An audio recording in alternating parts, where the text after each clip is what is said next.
Are you excited? I am. Okay. Ready to go? Yeah, let's rock and roll. Okay, we're on. Are we? Yeah, Is my mic on? your mic's on. Okay. You said you had a boring week. Boring What weekend. happened? Weekend. I just didn't do anything. I didn't leave the house. I didn't leave my couch. At all? I didn't leave the couch. How did it feel? Kind of shitty. Really? Yeah. Why did I was you getting a sore back by like Bed Sunday sores? afternoon. Yeah. Did you order a lot of takeout? I don't No. see a lot of leftovers in your No, I didn't fridge. eat much. Like I ate what I had in the fridge just to kind of clean up some old things that I had. So I had rotten oranges. Like it was like orange roulette because I had a bag of oranges and like one of them would be good and then the next one would be like all black. So I was like, damn it. So you just threw them all out? No, I didn't. I ate the good ones. Did you throw the bad ones out? Yeah, I threw the bad ones out. Yeah. Yeah, I didn't eat those. So that's what they say. Like one bad piece of fruit can ruin the whole bowl, you know? Why is that? Is it because it It's gives like off, it's like disease. It's or like does it give off different it's like the flu. You can catch it and get sick from it. No, isn't there like fruit gives off a different? It's like a. What do they call that when it gives off fermentation? Not pheromones, but it gives off like gases. Spores? No, it's like gas. Like what do they call that? Google it. Because when you those bags that you get that you put the fruit in, they breathe. Mm-hmm. Like they're not airtight. There's a gas when they start ripening. They give off a different gas Why does fruit rot? or ripen. Ethylene gas. Ethylene gas. Accelerates softening. Yeah, Once cell walls weaken, bacteria and fungi invade. ethylene. Ethylene gas. So you got to let your fruit breathe. That's why they say put fruit on like in a bowl. Mm-hmm. On the Or like counter. if you put bananas with another fruit, they ripen too fast and get like dark right away. Too much ethylene. A guy at work won't eat a banana unless it's like black. Not black, but brown. Ew. I'm like, that's a little. He's Is like, it more flavor. Well, they are sweeter. Yeah. They do get There's- sweeter the riper they get. That's why if you're like watching what you're eating and trying to watch your nutrients and stuff, you're supposed to eat bananas on the unripened side because Like on the green side? yeah, because the sugars aren't broken down yet, so they're take longer to digest. That's why you're supposed to use like old bananas for baking because the sugars are Yeah, ready like to black rock. frozen bananas. yeah Yeah. pure sugar. Those are the best for banana bread. Have you ever made banana No. bread? No, but I know. I grew up in a household where there was always banana bread on the counter. Always, or was it like a treat? My thing? mom made a lot of banana bread. Oh. Yeah, it was a staple. Mm-hmm. That and like the sour cream cinnamon loaf. You ever had those? Mm-mm. Yeah, those are good. My mom used to make chocolate chip cookies when we'd get home from school. She'd always have chocolate chip cookies. Fresh warm ones. Yeah. Oh yeah. And she would always use a paper bag, a brown paper bag to put them on. Like, do you remember the old OK Economy grocery store? Yep. They always had paper bags. Yeah. They brought them back for a little while here. It was like a couple months. And then everybody's like, these are stupid. Why are we using paper bags? Well, And then they got those reusable ones, and now they charge you for them. well, do they charge you for the paper ones? No, I don't think so. Well, maybe they did. I don't know. I like grabbing the boxes at the Oh, grocery yeah. store. Like, that's the baller move. Yeah, get a You big can old haul box. so much shit in a box. Yeah. Not as many as a plastic bag, though. Remember when you get like 8 plastic bags in one hand, and No. it would be so heavy that the circulation in your fingers would be cut off? I'm not that guy. Oh, okay. I did that a little bit when I was a teenager. When mom would get home and you'd have to go unload the groceries from the car, and it's like Do her all in one trip. try and do it all in one trip, and yeah, you lose your circulation. You're cutting your fingers off for what? Like not one extra trip. Dark purple. Yeah, no, I take my time now. But that's what I like about the reusable bags now, because there's big ones. But you can't. Yeah. Oh, is there? Oh, I don't think you could fit as much in them. I have bags of all size, and like some of them are like this big. So you put all your light stuff in there, Yeah. So you pile your lighter stuff on the bottom and then put like your breads and all your chips, your marshmallows, all the light stuff on the top. So you can carry so much in that one bag. They take up so much room in your house. Because you always like find them scattered all over the place. Not if you're organized. Well, and then you're like, I can't, like, I just got to throw this out. I'm like, wait, no, I can't throw that out. That's 50 cents. I know, but it's ridiculous because for a long time at the beginning, I would never remember to take my own bags. Yeah, me neither. So I ended up with so many bags, and now I have bags everywhere just in case I forget. Like there's so many bags in every vehicle. Yeah. So I never have an excuse Right. not like to have to buy a bag. The worst is when you have people over and if you're boozing, everybody brings booze in those things and then just leaves those bags and you got like 7 of them. Okay, so this is what I'm wondering. Like they're mass producing these bags now. Is that any better than like all the plastic bags we were using before? Because I used to reuse those plastic bags a lot around the house, or I'd use them as garbage bags in my bathrooms and stuff like that. Yeah. Like, you're always reusing those. And now every time you need a plastic bag, you got to go friggin' buy plastic For bags. like $10 a box. So stupid. Yeah. And now I have 100,000 of these cloth bags in my house. Like, how quick do those take Can you to burn break them? down? Like, are they? I don't know. They seem like they're made out of nylon or something. Yeah. I don't know what they're made out of. It'd be interesting to know if you burnt them, if they're environmentally hazardous, because that's probably right. Like if they end up in the dump, you just let her on fire. I think that's what they would. That's like too much plastic. Mm-hmm. Yeah. Look at us being all environmentally conscious. Are you environmentally No. conscious? I try to. Do you be. recycle anything? Cans because they're worth money. What about your cardboard? Nah, maybe. Like your I box use- of your case of bubbly, would you break that down and recycle That is it? my garbage box. Like instead of throwing garbage in a garbage bag, because I don't want to waste a good garbage bag. And that's totally fine. But so like, I just stuff all the garbage in a bubbly box. don't you ever have other cardboard? Like, do you throw it in the garbage, or do you put it? Do you have your cardboard recycling out there? Not when it's all full of garbage. I don't use my No, there's recycling. two different ones. I don't use my recycling one very often. But I don't have a lot of recycle. Seems like we always have cardboard, Do you? but we have a lot of boxes of cans, Ah, Bubblies, Pepsis, beers. beers. Yeah. Yeah, that's true. That's true. I bet you that's all that's in my recycle right now.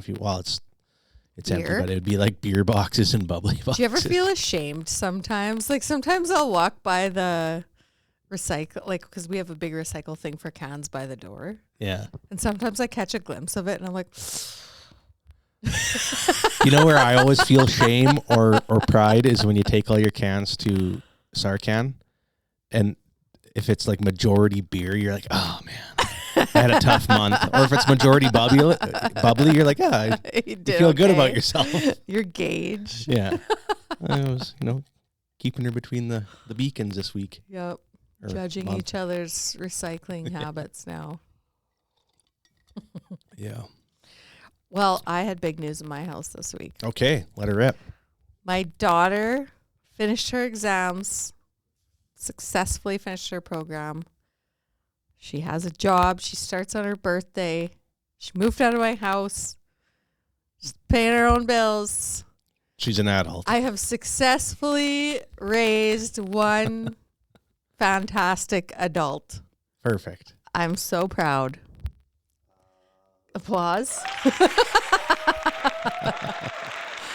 Oh, yeah, it felt like that was a long road. Like I've almost felt like as relieved as her. Obviously not, but she worked hard in that program, really hard. And I was amazed actually at like watching her go through the journey, how hard she pushed herself. Like, I don't know that I obviously didn't. Like, I don't think I could push myself that hard for an end goal like that. So to just like watch a child you raised just Accomplish something so great, that was a prideful moment for me. There you go. It was a super happy week in our house. So we're celebrating this week. So now you look at the other two and like, see what you got. You know, you gotta do that. Don't fuck it up. Yeah, because another one's graduating high school this year. Yeah. So they're flying the nest. Slowly leaving. Yeah. That's good. Mm-hmm. And then you're going to have so much time for activities. I already do. Honestly, I already do. Yeah, It's they're great. old enough now. They kind of raising themselves. Or not raising, like, you know what I mean. Entertaining themselves, looking after, like, I'm Getting still cooking supper, but. Yeah, they're getting themselves to things. It will be an adjustment next year because we'll go back to having a kid in the house, but no other license. Mm. So, like, right now, Jet can run errands and go to the grocery store and drive his brother around and get himself to practice and whatever. Yeah. And next year, that all disappears again. Back to square one. Have to do some more parenting again. It's nonstop, Steve. Didn't your parents tell you that? Oh, yeah. No, I think it was pretty easy for them. Yeah. I was a pretty independent kid. Yeah. I think I was. Yeah. Like, I walked everywhere. I always, like, my parents never drove me to practices and games. I'm just like, nah, I'm good. Like, they came, but I'm like, no, I'll go myself. I'll go with friends. Like, I didn't want to go with my parents to it. Roll up to the ball diamond with your mom. What? It's not allowed now. You're not allowed to drive with your friends anymore. Yeah. Yeah. Your mom. Your mom. Were you embarrassed by your mom when you were a teenager? Not really. Like, did you go through the surly teenager stage? No, I never did. Just perfect Steve, hey? I wasn't perfect, but I was never like, the only time I was really mad at my parents was when we moved, when they made me move. Oh, yeah. A couple times, because I moved when I was in halfway through grade 10, and then halfway through grade 12. So at those two times, that's a tough one. I was pissed at them, but it lasted for about a month. Oh, yeah. And then we were good again. Mm-hmm. Yeah. Yeah. Because I knew, like, whenever my dad gave me shit, it was because I deserved it. And I knew that. It's like, Okay. whenever he would get really mad at me, it's like, that's fair, Elvin. Yeah. Elvin. I'll quit embarrassing the family. That's a good name. Okay, so this is totally off the topic, but now that Mercedes is grown up and she has her own place, she's got, instead of having baby fever, she has kitty fever. Oh. So, like, she wants a cat of her own bad. And Yeah. she's itching. Like, she wants a cat right away. She's trying to think of names for a cat, and since we named ours Kevin, she thinks that, like, an old man name It needs an old man name. It needs an old man name because it's so fun to yell. So we were, like, tossing out names tonight, like what would be a good cat name. But Alvin would be a good one. Be like yelling at the chipmunks when he yells Alvin. Alvin. What was that guy's name? Like the actor or the dad? Like the guy. Yeah, the dad. The chipmunk dad? Yeah. I don't know. I can't remember. Anybody knows? Comment in the comments. Yeah. Not James. No, Jim. Was it Jim? I don't know. I really have no clue. Some good trivia. Mm-hmm. We would fail this trivia question in the bar. I would fail most trivia questions. It's funny when you do trivia, like bar trivia. Actually, they had it at the theater. Mm-hmm. When was that? Did you go to that? No, but I remember when they had it there. Yeah, they did it really maybe once or twice. It was amazing. It was so fun. Yeah. And me and Steamer went, Mike Stein. And he's a smart guy. Like, he's, like, very book smart and just knows a lot about everything. Mm-hmm. And I kind of think I am too. Mm-hmm. And it was funny, the ones that we thought we should know, we were stumbling on. And then the ones where we were just, like, straight up guessed, we got right. It always surprises you, the crap you have tucked away in your brain. Yeah. Yeah. I like trivia games, like Trivia Pursuit. Yeah, that's a fun game. Or Cranium. Trivial Pursuit. Yeah. Mm-hmm. Except they're fun to play when everybody's kind of good at it. They're not fun to play when people are, like, super good and you have people that suck. Because you kind of feel 'Cause bad. It's only two people playing. Well, the you game. kind of feel bad for the ones that really suck because they don't know anything, right? Like they're not getting any of the questions. Give me entertainment. Yeah. And it's like we had this Trivial Pursuit game at my grandma and grandpa's, and it was from like the 50s and 60s. So all the entertainment questions were the hardest. Oh yeah. But except for like my grandma and grandpa would crush. Was it called like Quest or something? No, it was Trivial Pursuit. Oh, okay. I don't know. It probably came out in the 80s, but it was all like 50s and 60s sitcom questions and actors and singers and stuff. But my grandpa loved like that Vegas era, like 60s Vegas. So like Dean Martin and Frank Sinatra, and then watching like what was the girl there? Mary Tyler Moore and all those things. Oh, yeah. So he knew all that stuff. It was cool. And my dad knows a lot about that too, just because he watches TV nonstop. Yeah. Yeah. So much situational like knowledge that disappears depending on the era. Yeah, I kind of like, that's why I kind of like reading history or documentaries now. I'm obsessed with documentaries. Because it kind of, a lot of the stuff you're like, I don't know any, but then as you get watching it, it like subconsciously there's something in the back. Oh, I knew that. Like I knew that thing about World War II, probably because you learned it in grade 10, which was 25 years ago. Yeah. It's just a nice little refresher. It's cool. I like that. We have this, I think I've talked about it before. We have this little game, not game, but it's a calendar at work, Fact or Crap. And every day is a trivia question, kind of like fact or crap, true or false kind of thing. Right. But it's always worded in a way that's like, it's such a mind fuck They could game. all be true. because you know they're trying to fuck with you. So you have to like reverse engineer psychology your answer to be like the opposite answer of what you think it's going to be. And that's usually the right answer. But it's interesting. I hated multiple choice tests where like 3 of the 4 of them could be right, but you had to pick the most right one. It's like, ugh. Or that I would always overthink the multiple choice. But like the answer that you think is like got to be way wrong, then I'd start thinking like, well, why did they word it that way? Like, is that really actually the right answer? Those are the worst. Yeah. Did you ever go through a multiple choice test and just have no fucking clue and just blah, blah, blah, and then end up doing good on it? I did that and then Like had to A, B, C, D, A, B, C, D. I did that once and then had to retake it. Failed. I failed. Yeah. That was a stats class in university. I've heard that's brutal. And I didn't study. It was like the last one of my university career. And I just went in there and I'm just like, I don't know any of this. So I just like, A, B, C, D, and I got like a 42, which I thought was pretty good. For not having. But then they said I could retake it. So did you study then or just wing it again? I had 2 weeks, but I didn't have any other studying to do. So then I could actually apply myself to it. Because at the time I had like 3 finals in 2 days or something like that. Why didn't you just ask for an extension? I'm like, nah, stats is, I can figure stats out. But it was hard. It was super hard. For me, anyways. Some people thought it was really easy. Yeah. I'm reading a really interesting book right now. Oh? Is it wizard porn? It's not wizard porn. It's called Chaos by Tom O'Neill. And it's that was the speaker.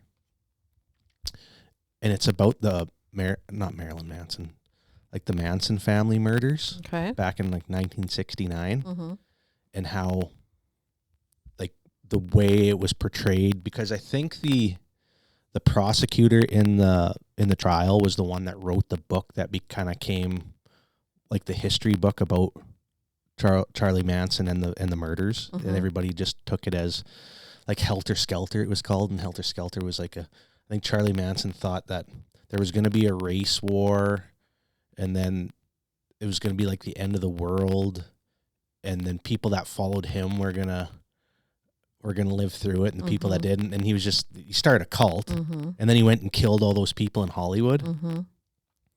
Yeah, but I guess, so this guy, this Tom O'Neill, he started investigating the Manson murders because he had to write a piece for a magazine, And as he got into it, he like started uncovering a whole bunch of new shit that didn't get reported during the murders because they wanted to stick to that narrative of these were just a bunch of crazy hippie cultists that killed these people because they were just nuts. And this guy was nuts. So what's the real story? Well, I'm about a quarter of the way into the book, but they're kind of recounting all the stuff that was out there before. And now he's starting to interview people.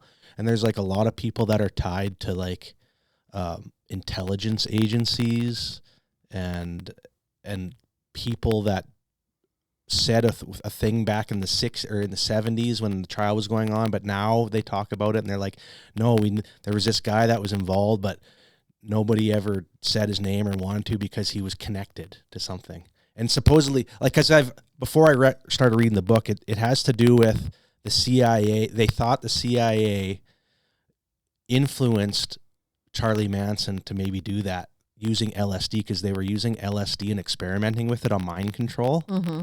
And they taught him how to use LSD to control. So I'm not there yet. Maybe in a couple more episodes, I'll give you a little bit of more of a synopsis, but it's really episodes like of this.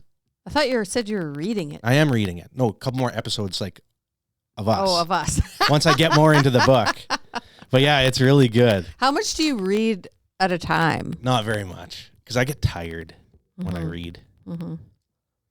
So are you normally into like conspiracy theory stuff?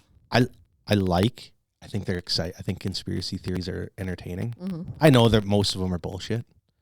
But are they though? But a lot of them are real. Yeah, that's what I'm saying. A lot of them start out as conspiracy theories, and everybody thinks, oh, they're just a bunch of wacky kooks talking about it. But the more and more they uncover and dig into things, it's like, no, this actually was this way.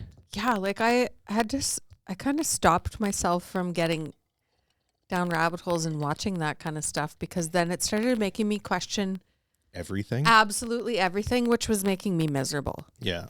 Honestly, like ignorance is bliss in my world. Like I don't want to know shit. The more I think about stuff and how crazy the world can actually be, the more bothered I am. So like I don't know. I don't really need to know that stuff. I don't know. I love a good documentary, but you wonder how much of documentaries are true too. Right, and they all have. And some of them have biases too. Totally. Right? So they want to prove they have, and it's a narrative, and that's where this Tom O'Neill kind of went down this rabbit hole. Is he read Helter Skelter, that book that lawyer wrote about it, and he said he was very sticking to one narrative, and he was all the evidence was proving that one Helter Skelter theory, and that's the way he prosecuted the trial, and that's what he wrote the book about. But as he started talking to all these people that were involved in the murders, or new people that were involved in the murders, it's like, no, that's not the way it actually happened a different way. But he only said that because it was sticking to that narrative that he was writing the book about, right? Mm-hmm. So now it's coming out that no, the government was involved and the CIA, and is this a new book? In the last couple years, maybe, but it's like 23 years he worked on it. Mm-hmm. That's crazy. Yeah, he started working on it in 1999, and he had a deadline of like 4 months that he had to complete this story about the Manson murders. Uh-huh. And then he's like, "No, I need more time." And then then finally, I think he started talking to them and presenting some of the ideas, and they're like, "You can have as much time as you want." Oh yeah, yeah. So he just. Yeah, so he finally, I think it came out during COVID. Yeah. So it's interesting.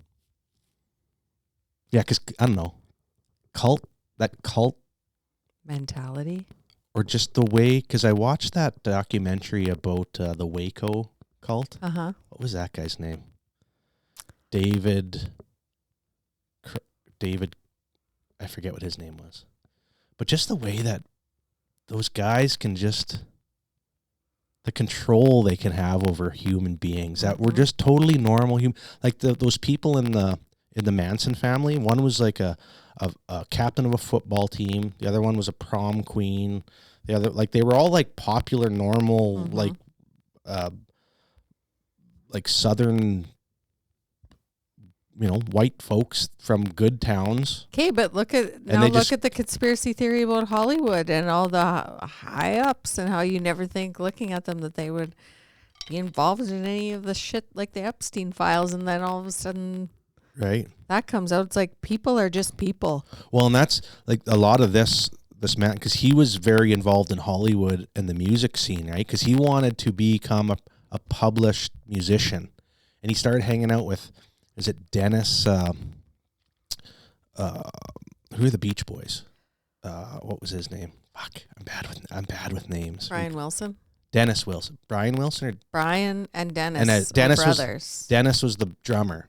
So Charlie Manson was hanging out with Dennis Wilson, and then there was this producer guy that he got Dennis Wilson, like, hooked him up with.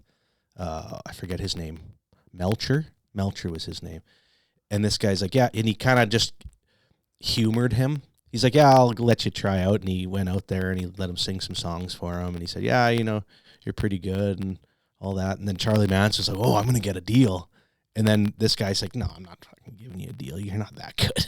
And then that made Charlie Manson, like, go crazy.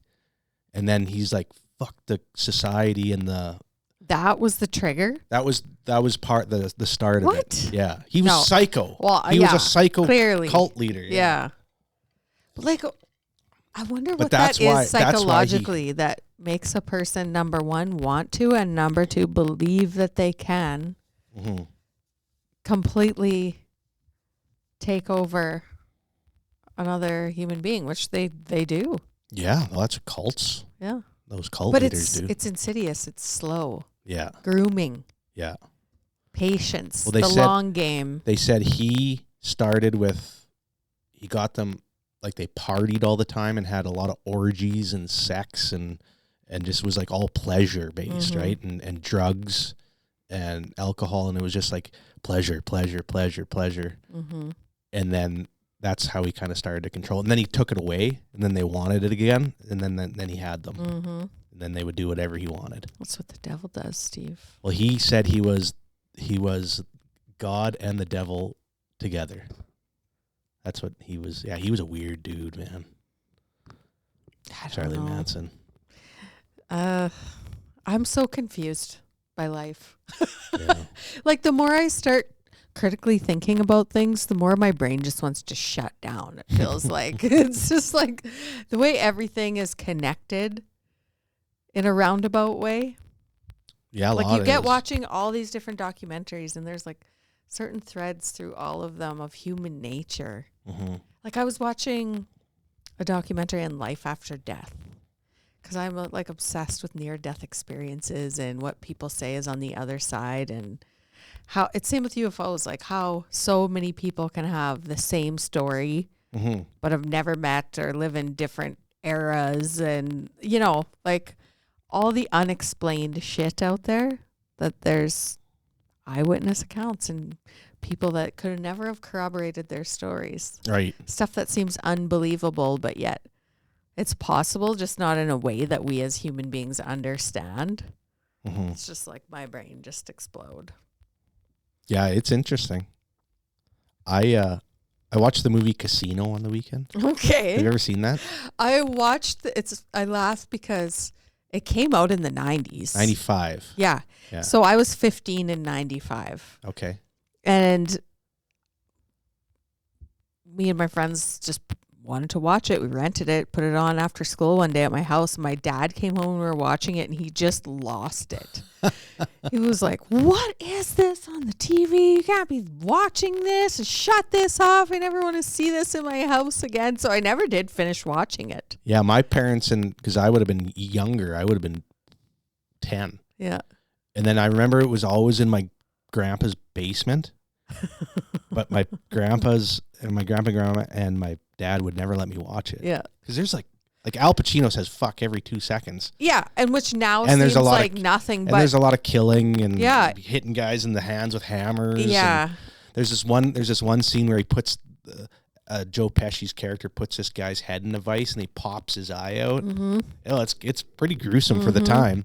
But it was a cool movie because it was based on true events, eh? Yeah. So then I went down a rabbit hole of like the mob in the 50s and 60s and 70s in Vegas. Okay, that's fascinating. Then I watched a couple documentaries. Yeah. And it's interesting. Can you imagine living in those circumstances? Well, they said Vegas during those times was the safest and most peaceful, and it was the best time to go. Like the best entertainment. There was no crime other than, maybe some food was damn near free. Food was free. So they said for $6 you could get it was a famous line by Frank Sinatra. He says, for $6 you get me and a filet mignon. So for like a Frank Sinatra show and a filet mignon supper, you get $6 because they would always bring. All the casinos would compete to get the best entertainment to bring, and then they would get Frank Sinatra to sing, but they'd want people to stay after to gamble. Mm-hmm. But they said there were certain acts that would bring in the gamblers, and there were certain acts that would bring in a lot of people, but none of them would gamble for the show. Right, like a lot of the guy, like the Rat Pack, Dean Martin stuff, would bring in a lot of the high rollers. Mm-hmm. So all the mafia bosses and the casino bosses were all fighting over getting those guys to perform at their casino. When do you think was like the tipping point in the change of the whole Vegas scene? It happened in the late 80s, early 90s, because it changed from the mob running Vegas to corporate. So they changed from just casinos and shows to now the hotels and casinos have to be almost like theme parks. Mm-hmm. Like that's when the Excalibur was built, mm-hmm. and the Luxor and the Mirage. There was a guy named Wynn who actually has a casino named after him. The Wynn, yeah. I forget what his name, but he was the first guy that wasn't a mob boss or tied to. Some people thought he was tied to the boss or to the mob, but he did it legitimately, where he bought a casino or built a casino and then started running it like a corporation. And now it's just. So then the 90s and the early 2000s, it was like Disney World. Mm-hmm. It's like, bring your family, right? Mm-hmm. It was very family orientated. Uh-huh. And then in the mid like 2010, 11, 12, it changed to more like glamour. Mm-hmm. Like instead of nice rooms, cheap nice rooms, it was like luxurious, like grandiose rooms and high-end nightclubs and restaurants and bars. And yeah, it's interesting. That was a very good documentary, actually. Now I'm just like, I want to go to Vegas. But I don't even want to go to Vegas to gamble. I just want to go to Vegas to... There's so much to see and do there. And the history. Yeah. Like they have the mob museum there. They talked about that a little bit in that documentary I watched. But yeah. It's cool. And I want to go to that. They have a theme park, not a theme park, but kind of like a museum place with all the old signs from the old hotels. Oh, yeah. Like the Stardust and the Sands and the Where's Frontier. That? I think it's on the outskirts of Vegas. Oh, yeah. Yeah. But they have this, it's like a junkyard with all the old signs in there. Yeah. Oh, that's They say it's cool. a real blast from the past. I've been there so many times, but like never off the Strip or Mm-hmm. Fremont Street, Well, not never. Went out hiking in the Red Rock Canyon once. That'd be was cool. Fun. That was cool. I'd like to do that. Could have been murdered so easily. Yeah. Like just this random ad, because I was looking for, Googling, hadn't barely been traveling before. Googling, this is in the early 2000s, things to do in Vegas. And there was this guy giving hiking tours out in the Red Rock Canyon, but like for only as many people as he could fit in his vehicle, because he picked you up at the hotel. Oh, yeah. And provided a little lunch and took you out to fucking Timbuktu. So sus. It was just me and my husband and this guy who was in his late 50s, maybe early 60s. Super nice? Oh, the best. Yeah, probably had lots of stories. Oh, he was the best. And I did read a lot of reviews, and he seemed like he checked out. But I mean, it could have went a variety of ways, because we were just out in the middle of nowhere, and he took us up, like it was not in the middle of nowhere. It was like a fucking park or something, but took us up these big cliff, like Red Rock Canyon. It was like canyons and cliffs and like all these big stones, and it was just like us in or shorts and hiking shoes. No ropes, no nothing. You're just climbing this stuff. Got to the top, had a little picnic, watched the sun kind of fade, and climbed back down. And he took us back to our hotel. It was awesome. Yeah, that would be kind of fun. But that's a good thing about the internet is you could, like, all the reviews and. I know, but it goes back to, like, what do you trust? Because people can write fake reviews now. That's true. Like, I've read so many, AI. so many reviews now that I just, like, instantly you're like, oh, yeah, I don't believe that one. Yeah. I'm always suspect. I want to see some bad review. I want to see some bad reviews. Yeah. I want to know the truth. Like, for every 10 good ones, I want to see a bad one. Yeah, for sure. By Jim from Arkansas. Yeah. Huh. Yeah, I heard Vegas is just ridiculously expensive now, though. Mm-hmm. Well, everything is, though. Yeah. Which kind of sucks. And I don't think it's ever going to go down. No, it won't. Like, we were talking about building a deck. I've wanted a deck on the house for, like, since built on. Mm-hmm. Want a deck. Price of lumber just keeps going up. Tariffs and whatever else. And he's like, just wait. Lumber's too expensive right now. I'm like, it is never going down. I don't think it's ever going to get cheaper. Lumber will go down. Like, they go in like lumber and steel and like raw resources because they're commodities, so they do go up and down. Look at the way the world is now in the state of affairs. But those it might go. But those are commodities. Commodities will go up and down. It might go down like this and then go up like this and go down like this and go up like this. Yeah, probably. Like steel's cheaper now than it was 5 years ago. Like, it's half as much money. Like grain. So you're saying I should wait? Do you think? I don't know. Do you think lumber's going to go down? I don't know. I don't know what the price of lumber is at right now. Just go get yourself a little sawmill and go cut a few trees down. Well, I know a guy in the tree business. Yeah. I don't know. Maybe pressured. What is the new decking? The composite decking. Oh, yes.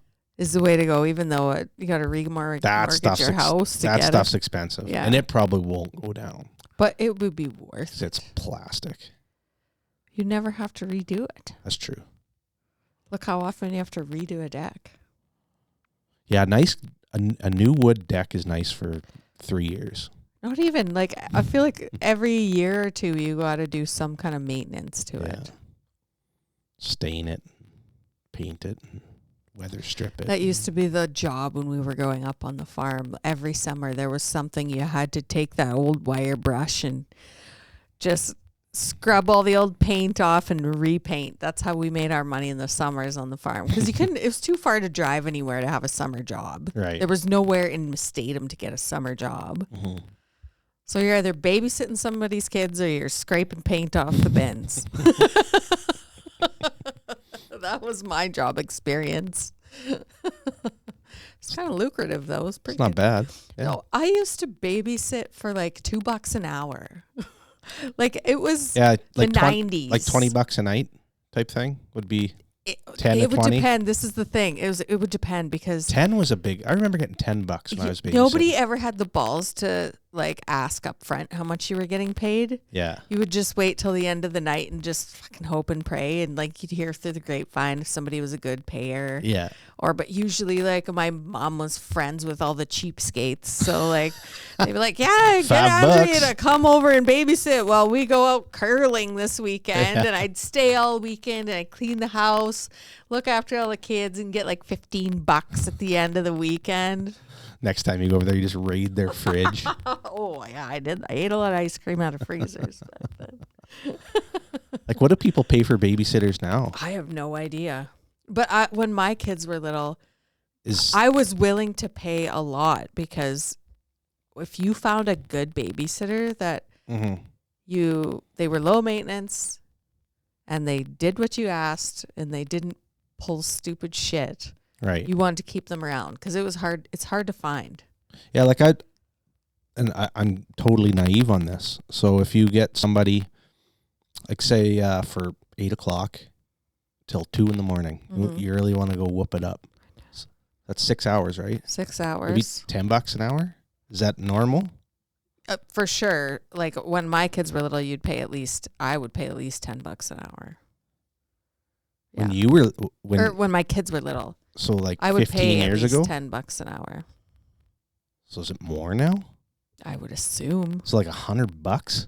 I don't know. Jesus. I don't know. No wonder why nobody goes out anymore. Honestly. If you had to pay a babysitter $100 to look after your kids for a and night? I'm not saying people do that, but Right. I would think I don't know. Yeah. Depends how many kids you have. Like it depends how old your kids are. Yeah. Depends how bad your kids are. Like some parents had bad kids and you had to pay a premium for that because it was harder to get a babysitter because nobody wanted to babysit for you. So you had to sweeten the deal. With cash and beers. Cash, snacks, like cigarettes, cable, use their long distance. Yeah. Talk to your boyfriend. I did that once when I was babysitting for my auntie. I was like the best babysitter ever because I'm babysitting my cousins. Right. Did all the shit with them, cleaned the whole house, had like coffee ready for my auntie in the morning. I'd stay overnight so she didn't have to drive me home at the end of the night or whatever. But one time I used her long distance to call my boyfriend, and it was like a $20 phone call, which was a lot back in the day, more than I would have made babysitting that night. And I didn't say anything. And a month later, she paid me. And then a month later, she's like, is this your phone call on my phone bill? Because that was back in the day. You'd get the phone bill and every call is listed on there. Call. What a racket, eh? Oh, back in the, like paying for long distance. Like this is what would go down in my house. The phone bill would come. And I would have to sit at the table and like highlight every call that was mine, every number that was a friend of mine from out of town or a boyfriend. Oh, yeah. And I had to pay that a lot of the time. It wasn't cheap either. The price you pay for socialization out on the I was farm. a loser in high school, so I didn't make too many long distance phone calls. Yeah, but you probably, all your friends weren't long distance. Right. Yeah. Yeah. I was dating local. Yeah. Some townies. Times have changed quite a bit. Yeah.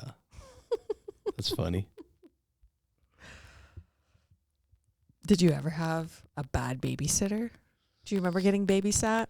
I don't get... Or a favorite babysitter? I don't remember getting babysat much. I babysat, not a lot, but a little bit when I was younger. It was good money as a kid. I was babysitting in grade 4. Yeah. Like, how old are you in grade 4? 9. Really? Mm-hmm. 9, 10?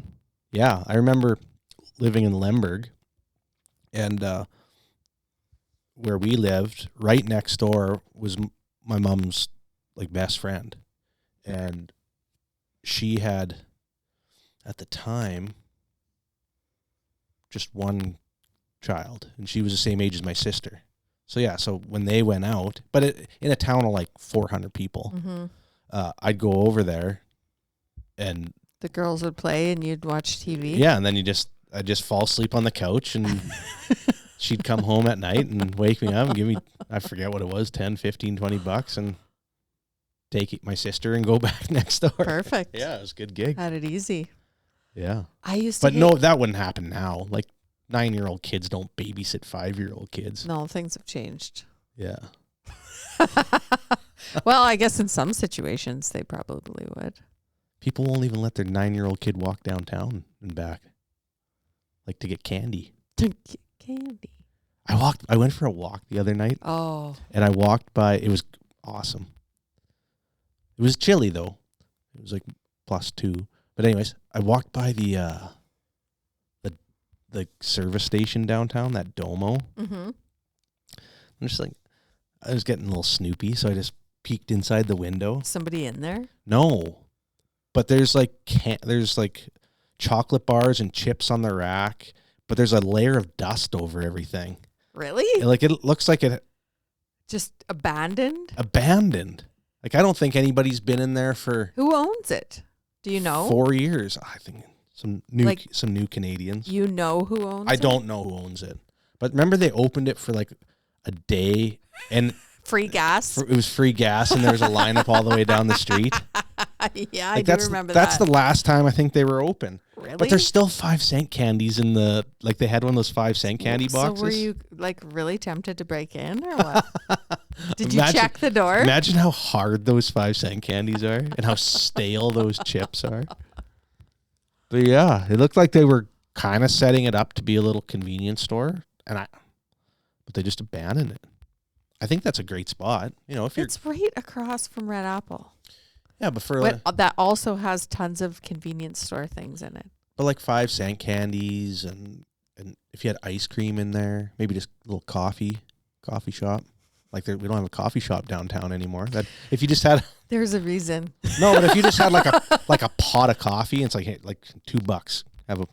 Pour your own cup. We've talked about this lots, but I think it's like one of these old fashioned pipe dreams you have in your head of having like a small old style back in the day 1979. where people would drop in and just Yeah. shoot the shit, and that just is I think I love. doesn't happen. But you'd have to set your expectations. Like you're not going to make $100,000 a year. You might make $30,000 a year. But you'd have to like live there. You're not going to make $30,000 a year. You would open it. You would open it at 7 a.m. and you'd close it at 10 at night, and you'd have to be there 15 hours a and day. just sit in there all day and Just chilling. pour black coffee to people who don't want to pay more than 50 cents a cup. Sounds great. But it is the best car wash in town. It's not even close. 100%. It's hot water. It's not even open. It's clean. You said they were open for one day. No, so but how do you even know when that? it was open, like when Dean Rathgaber owned it, Mhm. it was the best car wash in town because it had that little sink too, so you could bring a bucket and you could put some soap in it and get some hot water and like actually sponge your vehicle off and then spray it off, Yeah. spray it down. It was great. It's the best car, and we need a car wash. Well, I've heard that the used to be Robin's Donuts. Yeah, I heard it's sold to somebody. I think it's Ew. been sold 3 times in the last year. That's promising to fix up the car wash. Yeah, I'll believe it when I see it. I actually pulled in there the other day. I just totally forgot that it was closed, and I pulled up to the gas pumps And you because looked in the windows again. it's so handy just to drive in there, get gas, and Yeah. drive out. But It's it's a great spot. it's at the potholes in there. I know. You gotta fix that. Yeah, that poor spot. Somebody Man. with a bunch of money. I walking downtown. I bet you half the businesses downtown are for sale or vacant. Hmm. This is the world that we are in now. Tisdale has to pivot. Small towns have to pivot now somehow. Yeah. If you're not selling pizza, take a hike. if we're paying an economic development officer right now, I don't know why. Are 'Cause we? there's not much economic development going on. I think they would beg to differ with the big Well, Illumina announcement. yeah, that thing. But let's get some small businesses rocking. What small businesses do you think would thrive in this town? I think we've talked about this a million Yeah. times. I don't know. Car wash. I just wish that there would be some and that we supported them. I hope you win the lottery and you can just build yourself a car wash with a little tiny place for a coffee pot in there where you can just stand there all day and pour people coffee and chat with people. and scoop hard ice cream cones. Yep. I think I'd do that too. In the middle of town. Because Wix is kind of like that, but it's at the far end of town. I never go down there. Maybe you should Yeah, support your local ice cream store. I do. I thought about for a while. Remember, I think I told you about this. Doing a little ice cream food trucky type thing, A food truck. like a trailer. You know, that you could just hook up, haul to a spot, have all your refrigeration in there, flip the windows up, and just sell ice cream. You should get one of those bikes with the thing on the front, the cooler in the An front, e-bike with the and it's got the bell. pulls the trailer on the back. Have you ever been to the Little Bean in Rostering? No, I've been but seeing it all over Facebook I lately. started seeing it all over the place last year, and then I actually watched a little documentary about it. It was like one of those. They did one for It's not Taste of Saskatchewan. Oh, I know the one you're talking You know about. what Yeah, I- they did one for Maple Hill. Yep, they did one for the Dam Smokehouse even. Yeah. Anyways, they did one on Little Bean. It's a cool story. It's like a family that owns it. Yeah, It's but this it parents that bought a little place so that their kids would have somewhere to work. And they're just expanding and going crazy. They have all these awesome things. It is the on my treats look amazing. oh. They started doing ice cream cakes now because I follow them now. Mm-hmm. And yeah, I think we should go there. I guess it's super Road busy. trip. I guess it's super busy Yeah, too. Like it there's is. lineups out the door Yeah. all day. Mm-hmm. Yeah, that's kind of cool. Mm-hmm. Kind of a destination thing. Mm-hmm. Go for a little road trip. Because is it in Rostern? Or where It's in is it? Rostern. Yeah. So that's not that far. No, it's like an hour and a half, 2 Yeah. hours. Yeah, hour and a half. Yeah. Almost 2 hours. Mm-hmm. Cool. Ice cream season. Ice cream. So speaking of ice cream, we bought a Ninja Creamy. Yeah, you said that after last week when you were standing in the Yeah. doorway. Ninja Creamy. So we've been making our own ice cream in the house. Is it awesome? It's so good. Which flavors? What's your go-to? Well, so far they've only made, the Oreo. Luke's made some chocolate brownie batter kind. He made like Okay. a chunky monkey chocolate banana. I want him to learn how to make rum raisin for me because that is my favorite and I can never find it in any stores. It's always at some random lake. Like they hardly ever have it anywhere, but there's recipes for everything. Like he's learning on TikTok. All these people are posting Ninja Creamy recipes all the time. There's so Mhm. much shit. He did like a pineapple sorbet one day Ooh, with it. that'd be good. Yeah, it's been good. The other night I made these brownies and they were fresh out of the oven and you take them out a little bit unbaked so they're still a little chewy in there. Mm-hmm. Fresh and hot. It was just like lava fudge with that Ninja Creamy ice cream on top of it and then some caramel sauce. Oh my God. So good. It's like you're into wizard porn and I'm into food porn.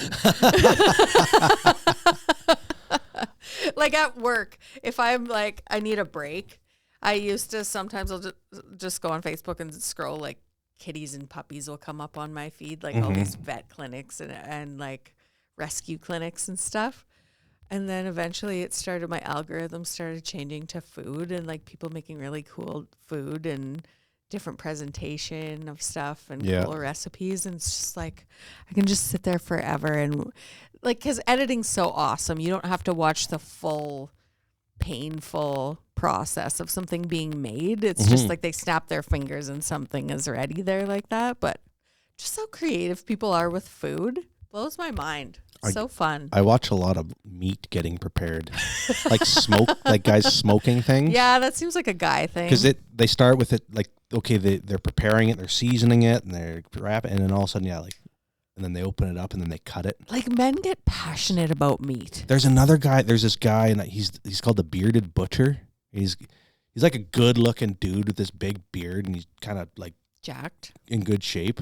So that's probably why the girls watch. But I like, for some reason, so he just takes like halves of beef, and he just throws it on the table and he's like, okay, I'm going to show you how to cut a skirt steak today. He's like, and then he's like, so you cut it out here, and you rip off the patella, and then you cut the bone here, and then he just he's like a butcher. Yeah.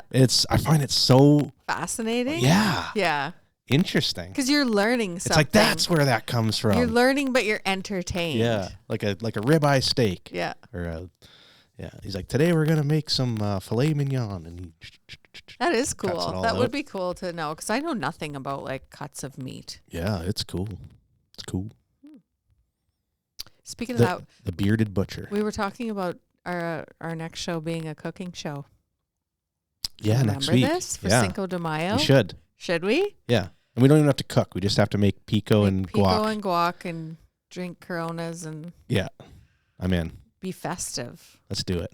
I wish I still had, my family had these old sombreros and I don't know what happened to them. It's like cultural appropriation. No, it's celebration. Come on. Is that like wearing blackface? No.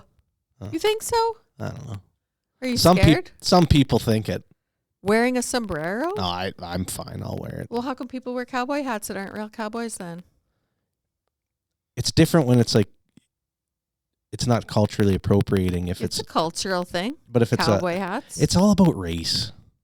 Like the people are. We're celebrating their culture.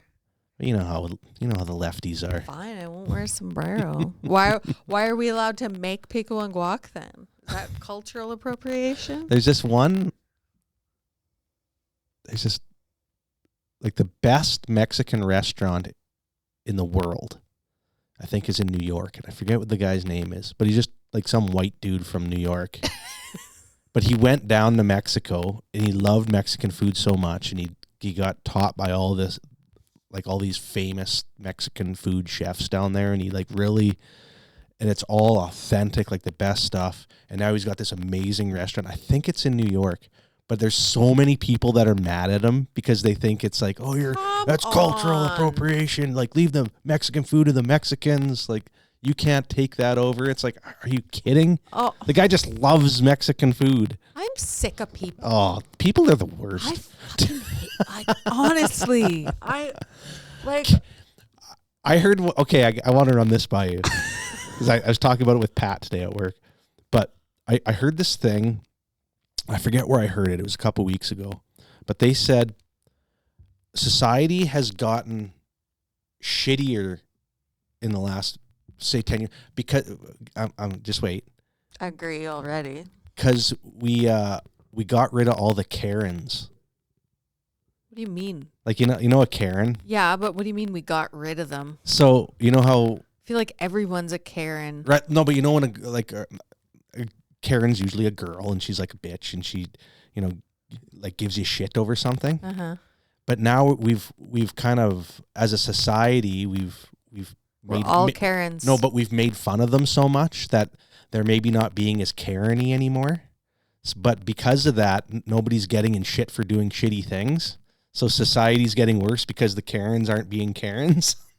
Right? I don't agree with that. I feel like there's just so many Karens now that everybody just quit doing things that could be Karened out. You know what I mean? Like, people are sick of being bitched at, so they just don't do things. That's true. Like, I'm not going to wear a fucking sombrero on our Cinco de Mayo cooking show because someone might get mad. Like, I'm sick of that. I'm sick of it. I don't think it's cultural appropriation. Like, I think there's a line between, I don't know. Should we wear Mexican mustaches, ponchos, and talk with accents? Yes. Okay, let's do it. I have the mustaches. I have these like Cheech and Chong type mustaches. And paint our faces brown? No, I'm just joking. No. Yeah. Although it really wouldn't make a difference if we got canceled. Maybe we'll go viral. Maybe. Maybe we got to do some wild for all shit. the wrong reasons. They say, bad publicity is good publicity. Yeah. Or is that how that goes? All publicity is Look at these two gringos up in Saskatchewan. You especially. Yeah. I could pass. You not so much. All of a sudden our comments are just filled with like 350 hate messages. Bring it's like, it yeah, on. 350. Honestly, let's go. Nobody likes me anyway. I like you. No, but seriously, like, to a certain point, you have to not be afraid to piss people off. Yeah, that's true. Because at what point does it matter? If there's people out murdering people and eating their entrails, we're worried about pissing somebody and getting off. out in 6 months. Yeah, or not even getting in trouble. Yeah. Like, this is what I mean. he's just a poor druggie. It's not his fault that he ate bath salts and ate that poor woman. What are you talking about? I don't know. That's people that would like eat bath salts, go crazy, zombies, start eating people, and they'd be like, but there's a segment of our society that would be like, well, it wasn't his fault. It's not his fault. That's not him. He's a very nice guy. He would never do that. That's the drugs doing that. It's like, well, maybe you shouldn't be doing fucking bath salts. The thing I get mad about is like the whole cancel culture thing. It's like you don't even have a chance to make a mistake anymore. Like, you can't make a mistake and learn from it. It's like as soon as you do something or say something, you're just crucified Yeah. forever. Yeah, that's the getting offended. But I think we're so worried about being compassionate that common sense, We stop bullying.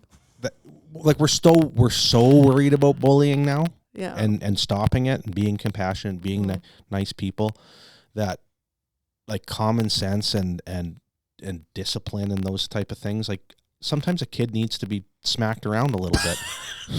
Like if you're doing dumb shit, like if you're being a little shit, you got to have a bully like smack you around a little bit. Like if you're being a complete loser. I don't know if I agree with the smacking, but Not bullying, but you know what I mean. discipline There of needs some to be a kind. hierarchy in society. There needs to be a standard Right. of behavior that's acceptable. Right.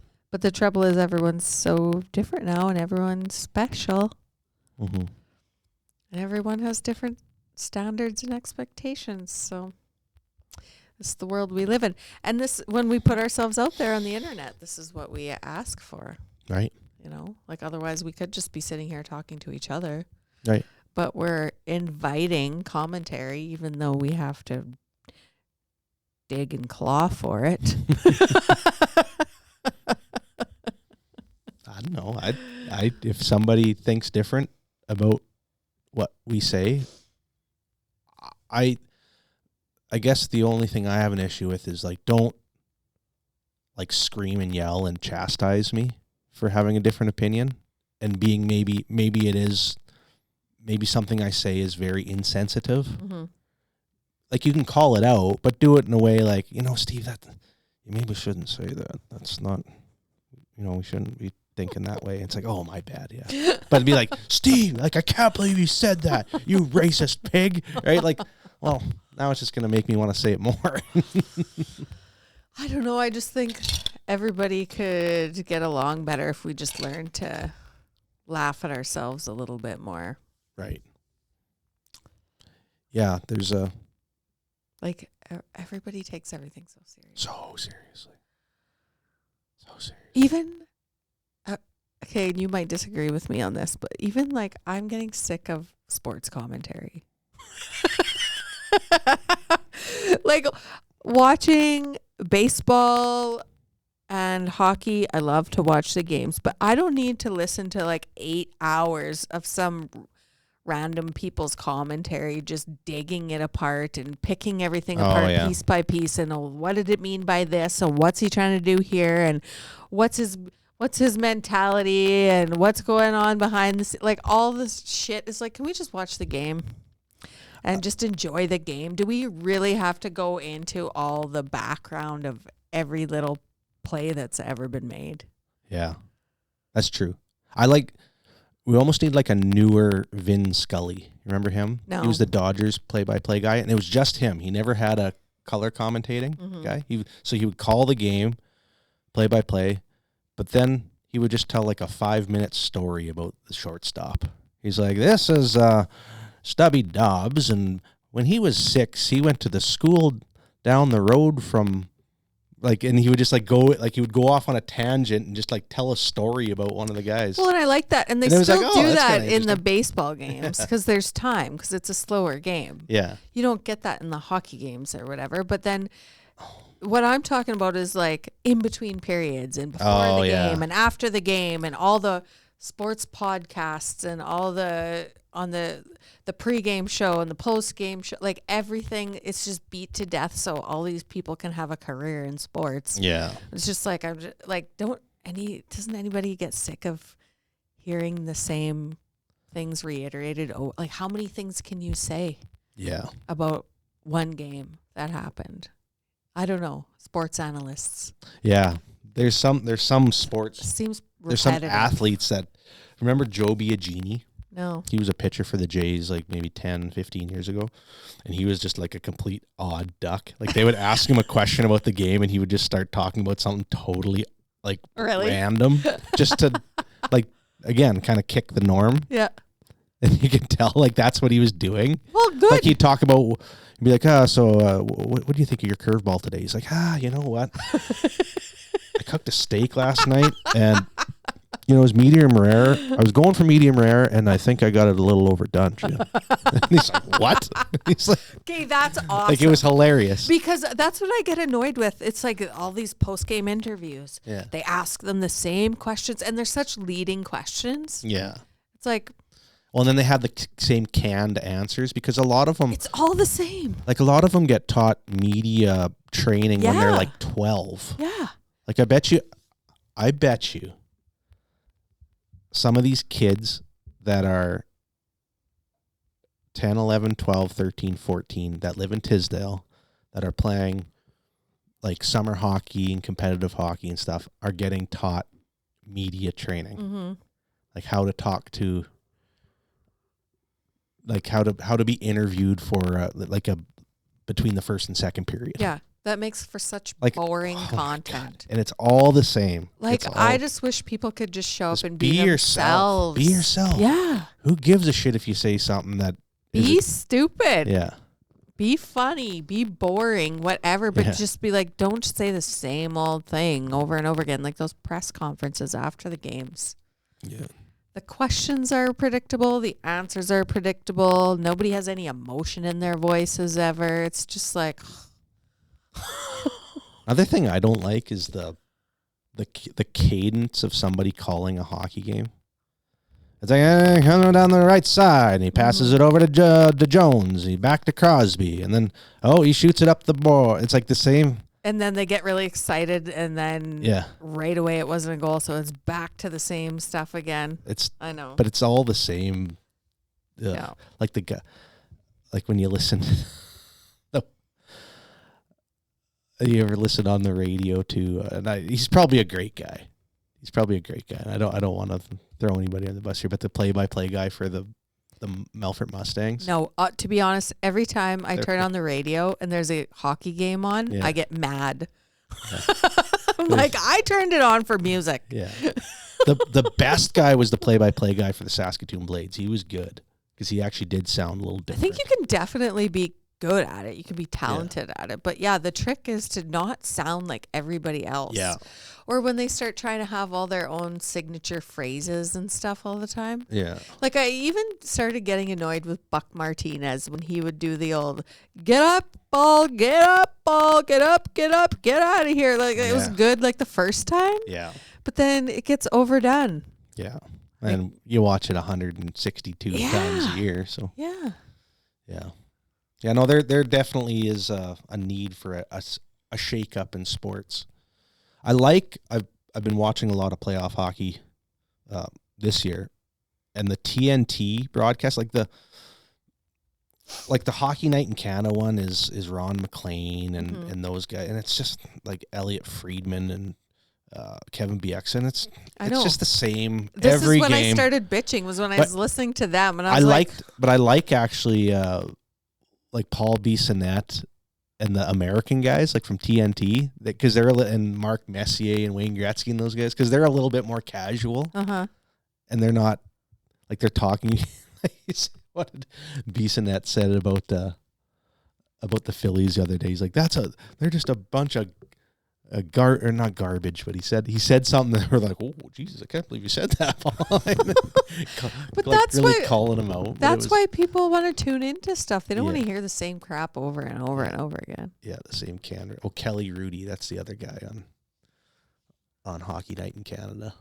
But if you ever got rid of those guys, oh no, they're staples of Canadian hockey, like the traditionalists. Mm-hmm. Oh, like I don't know if you heard that today on the radio. I was listening on the way out to work. There was an announcement made by the CFL that they're changing the playoff rules. So instead of 6 teams getting into the playoffs, 8 are getting in.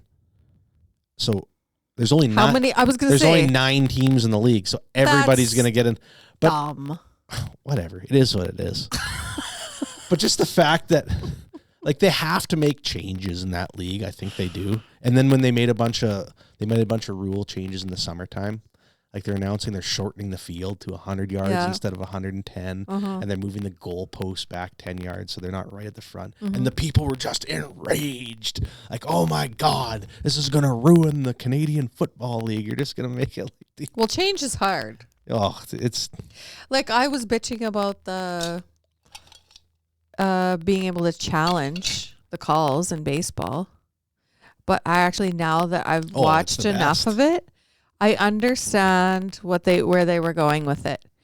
You actually get a lot more engaged as a viewer because you're invested in it, because you want to see if your call is right. right. Like if you think it was right, or just how it's amazing how good the umps can be with just They are their very bare eyes. Yeah.